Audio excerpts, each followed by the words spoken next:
To fix the issue of not being able to make an Instagram account private, follow these steps. First, ensure you are using the latest version of the Instagram app, as outdated versions may cause issues with account settings.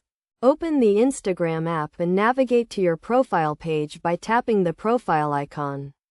Tap the three horizontal lines on the top right corner and select Settings from the drop-down menu. In the Settings menu, scroll down to the Account section and select Privacy. Here, you will find the option to make your account private. If the option is not available, it may be due to your age settings. Instagram requires users to be at least 13 years old to have a private account. If your age is set below 13, you will not be able to make your account private. To change your age settings, go back to the Settings menu and select Account, then Personal Info, and update your birthday information.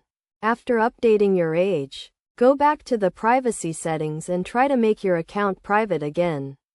If the issue persists, try logging out of your account and logging back in. This can sometimes resolve the issue by refreshing your account settings. If none of these steps work, it may be due to a technical issue with the app. Try uninstalling and reinstalling the Instagram app, or contact Instagram support for further assistance. By following these steps, you should be able to fix the issue of not being able to make your Instagram account private. Remember to always keep your account information up to date and use the latest version of the app to avoid any issues with your account settings.